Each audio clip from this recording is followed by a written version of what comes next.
So a big question is, why are we loved? How are we loved? Like, why does that make sense that we are loved? But we are loved because we are that distinct sense of satisfaction that we're looking for, right? Everybody, we can be in one place, but everybody experiences the world differently, right? We experience it, our life through our own lens, through our own understanding, through our own inner feelings, inner understanding. Yet we seem to overlook that, right? If we're looking at a landscape, a mountainscape, right? It can be beautiful to one person, ugly to the next person. One person can pick out specific details and the other person just sees it as a big view of nothingness, you know? It can move one person to tears while another person doesn't like the outside and wants to get inside, right? There's a unique sense of satisfaction that we're all looking for. We're not the same as that we're looking for the same thing. We literally experience life through separate sets of eyes, right? Through separate sets of feeling tones. We're not looking for the same sense of satisfaction. We're looking for a unique sense of satisfaction, right? But in our ego, we're looking for it outside of ourselves. But it is us, right? So that's why when we go and try to get all the money in the world, that satisfaction leaves us, right? Because we think that's the unique sense of satisfaction we want. If I could just have this, if I could just have that, then I'll be okay, right? But that uniqueness, that actual individual type of satisfaction that we're looking for is love, and it is us. So that's why we can never be satisfied when we're separated from ourselves, right? That's why greed can run rampant of people who seem to have everything in the world. It's because we're not looking for something. We're looking for ourselves. We're looking for ourselves. We're looking for that love. We are love, and we're looking for how we are. We're looking for our individual nature.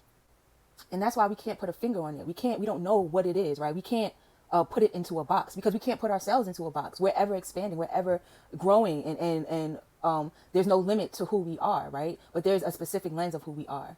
And when we figure this out, when we figure out all we're looking for is ourselves, and then we find ourselves, that satisfaction is there, right? We're no longer looking outside of ourselves for things, because things are not love. Things are not going to satisfy us, right?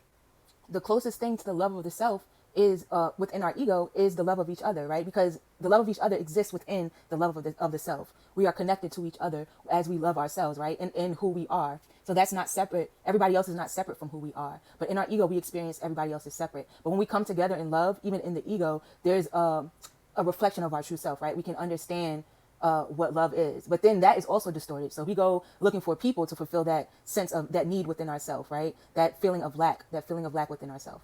We have the tendency to exalt one another, and we seek the validation of each other because we haven't validated ourselves. And that's the closest thing to it, right? So that's why being a celebrity and being known by people is so huge, because we don't know ourselves. That's the closest thing to knowing ourselves. That's the closest thing to loving ourselves. But even that is not the same. You know, plenty of celebrities that are still in the same state as everybody else, right? The celebrities who are still dissatisfied with their life. They're celebrities that are still unsatisfied with their life. Celebrities that don't know what they're looking for. They're confused. It's within all of us. When we don't know who we are, it's within all of us, because who we are, that star in our life, is us. That love that we're looking for outside of us is us. And we can't find the uniqueness of who we are in anything or anybody outside of us, because God created us uniquely, right? God created us as a fingerprint. God created us as a snowflake. We are not like anybody else. So when we don't have the love of ourselves, we feel like we're missing something, that we can't find in anything else, in anybody else. And then we're confused, as we go and strive for the different things to fulfill that feeling of separation, right? And those things don't do that. They don't fulfill that, then we're lost and we're trying to figure out what's happening in our lives. And this is not to say that you should only love yourself, right? We do love each other. We should love each other. But we can't necessarily love each other correctly without loving ourselves first, right? Because that love will be distorted. We're always going to use that love to fulfill something in us. It's not until we're whole, until we know that we're whole, until we understand our wholeness, that we can love somebody without that distortion, right? Loving somebody without that distortion is loving them without the expectation of fulfilling something inside of you, right? Two whole people come together, right? And two whole people grow together and enhance one another. And that enhancement does not come with tearing them down or putting them on a pedestal, right? We all know it's appreciating each other's uniqueness, right? So it's loving each other, sharing in that love, right? My uniqueness comes together with your uniqueness, and we create something distinct, right? Then we extend together, right? So that togetherness is, we still have our individuality within that togetherness.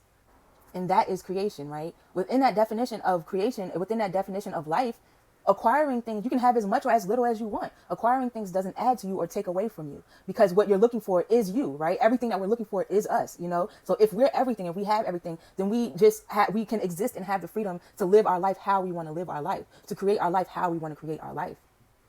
No standard exists, right? Because we create our own standards. And it's not even standards. We create And we continue to create, out of ourselves, out of the uniqueness of who we are, out of our distinct lens, out of our creative lens. So instead of life becoming a search, right, life just becomes creativity and greater creativity and sharing in love, and appreciating one another.